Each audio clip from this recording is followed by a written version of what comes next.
네, 신문을 모았다가 하니까 좀 그것도 스트레스라서 오늘 본 거 좀 빨리 공유하고 제 일 해야 되겠어요. 어, 음성인식, 그러니까 자율주행차가 운전자의 음성인식을 시작을 했는데, 인공지능의 특성이 각 운전자마다, 각 사람마다 그 사람의 말투라든가 이런 걸 계속 학습을 하거든요. 그래서 나중에 어떻게 되냐면, 제가 사투리 인식을 인공지능이 더 잘하게 될 거라고 그랬잖아요. 이미 아마 더 잘하는 것 같은데요. 예를 들어서 우리 사투리 중에 거시기라는 게 있잖아요. 그래서 뭐 거시기는 귀신도 모른다라는 그런 말이 있는데, 인공지능은 거시기를 인간보다 더 잘 알아듣도록 진화할 수밖에 없어요. 야, 오늘 저기 거시기 가자 한데 알아듣는 거예요. 그러니까 무슨 얘기냐면은 추어탕집 가자고 하는 건지, 아니면 뭐 아구찜 먹으러 가자고 하는 건지가, 이제 그 사람이, 그 운전자가 추어탕을 생각할 때 야, 거시기 식당 가자라고 얘기한 거하고 거시기집 가자, 이게 그 약간의 그 뉘앙스를 점점 좀 학습하게 된다는 것이죠. 그렇게 함으로써 이제 굉장히 이제 인공지능은 그런 게 있어요. 자기의 섬세한 것까지 알아주는 친구를 좋아하게 돼 있어요. 인간은. 그래서 이제 인공지능이 너무 섬세하게 인간을 알기 때문에 결국 인공지능이랑 사랑에 빠지게 될 수밖에 없다. 그런 얘기 뭐 제가 한 적도 있는데요. 제가 아까 이제 신문 보면서 커피 마시다가 좀 엎질렀어요. 커피를 이렇게 엎질러가지고 지금 신문이 젖어 있어가지고 그냥 말렸다가 할까 하다가 그냥 끝내자. 그러고서 그 각종 위원회가 있는데, 이제 교육위원회, 제가 이은혜 장관 교육위원회에 이제 저를 추천해달라고 국회의원 한 세 분하고 그 KDI 유정일 원장님한테 뭐 청탁은 아니고, 저는 거기 가면은 이러이러한 얘기, 인공지능 시대에 교육 혁신에 대해서 좀 떠들고 오고 싶다. 그러니까 아이디어를 전달하고 오고 싶으니까 좀 추천을 해달라라고 이제 문자를 보냈고, 유정일 원장님 같은 경우에는 이제 유인혜 장관이 후배니까 같은 뭐 같이 운동권 후배이기도 하고, 그래서 말은 해보겠는데 될지 모르겠다 이러더라고요. 그래서 전달은 될 것 같긴 한데, 근데 이제 동아일보에서 각종 위원회가 이제 교육부의 책임 떠넘기다 뭐 이런 얘기를 했는데, 책임 떠넘기기도 하지만 실제로 전문성이 부족하고 다양한 관점이 필요하기 때문에 위원회가 필요한 것이고, 그 다음에 그 스펙을 쌓고 거마비를 챙긴다 그러는데, 거마비 8만 원 나와요. 제가 그 로봇산업진흥원 1년 동안 한 5번 정도 자문을 했는데, 거마비 진짜 8만 원 나오고요. 원고료 20만 원 나와요. 그러니까 무슨 얘기냐면 서울 갔다 오는 그 차비가 마이너스가 돼요. 꽃 알바가 아니에요. 지금은 김영란법 때문에 식사도 3만 원 이상을 못 하잖아요. 그러니까는 호텔에서 가장 저렴한 걸 먹으면서 이제 거마비는 정말 최소한 이렇게 나와서, 그건 알바가 아니고 오히려 제가 하는 일을 시간을 많이 뺏겨요. 그러니까 그림 그릴 시간을, 그러니까 한 그림을 한 200만 원어치 그릴 수 있는 시간에 8만 원 받고 가서 얘기하고 오고, 그 보고서 쓰면은 뭐 20만 원 나오고 25만 원, 페이지당 뭐 한 4, 5만 원 나오거든요. 절대 알바가 아니다. 그런 얘기 하고 싶고요.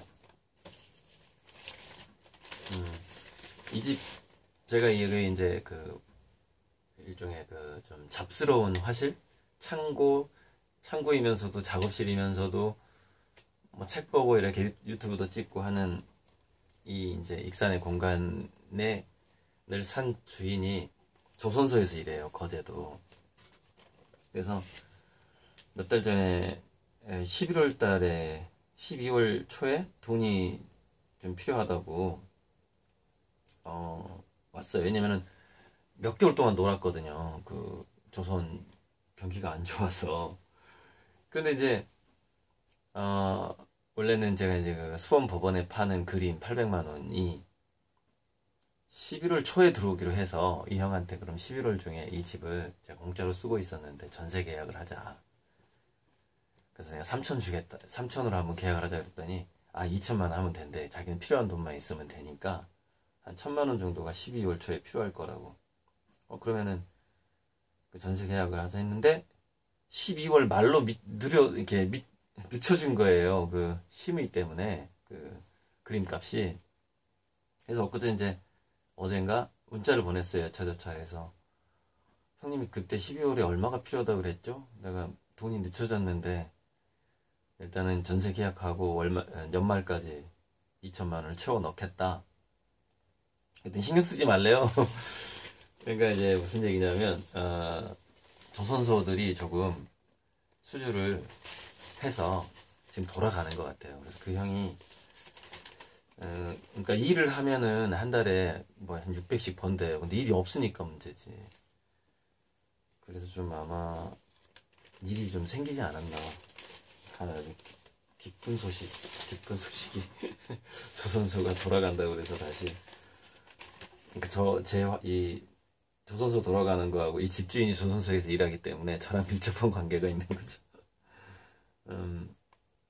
자, 다시 이제 어제 건강 정보.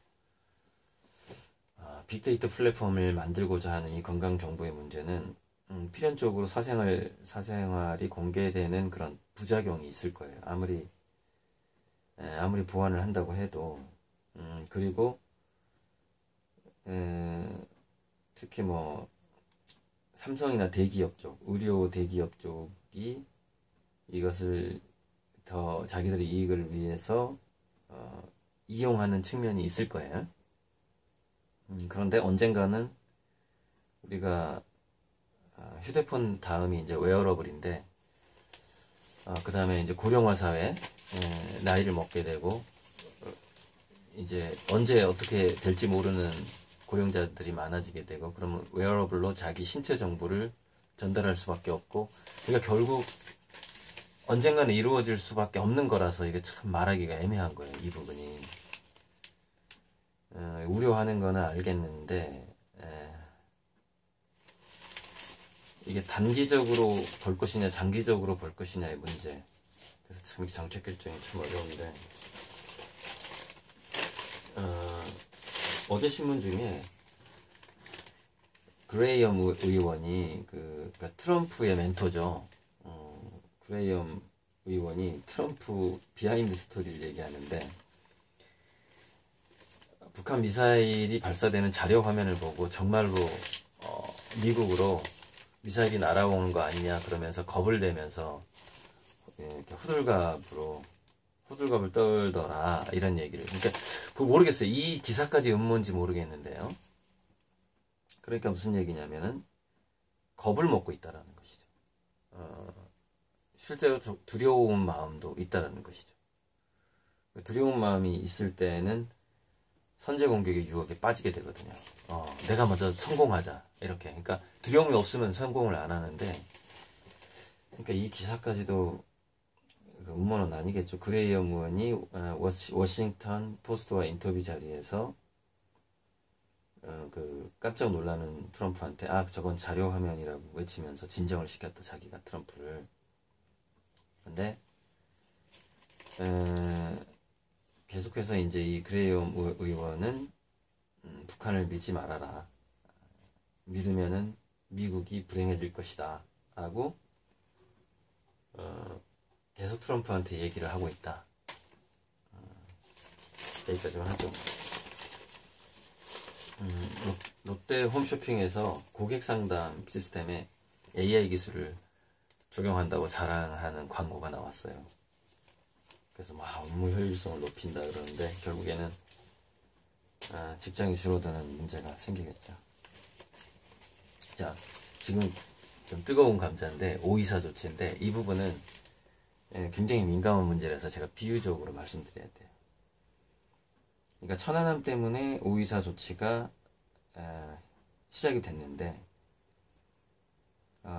넘버 3에 그 송광호가 나오는 장면이 있어요. 그래서 그 헝그리 정신을 얘기하면서 마라톤에서 우승했다고. 그래서 자기가 현정화라고 하는 거, 현정화, 그 탁구 현정화. 근데 이제 밑에 있는 이 부하들이 현정화가 아니라 임춘애인데 말을 못하는 거예요. 왜냐면은 힘이 센 보스가 현정화라고 우기니까. 근데 마지막에 참지 못하고 그 중에 한 명이 임춘애입니다 형님 그러잖아요. 넘버 3에서. 그러니까 다 나가 한 다음에 그 한 놈을 막 패는 거예요. 엄청 패는 거예요. 그리고 다시 들어와 한 다음에 형님이 해가 파랗다 그러면 파란 거야 이러거든요. 그러니까 천안함 문제는 지금 한국도 북한도 그 진실을 그대로 얘기할 수가 없는 상황이다 이거죠. 그러니까 오이사 조치 자체가 만약에 천안함 문제가 미스테리 하다면 오히려 그게 필요한지도 모르죠.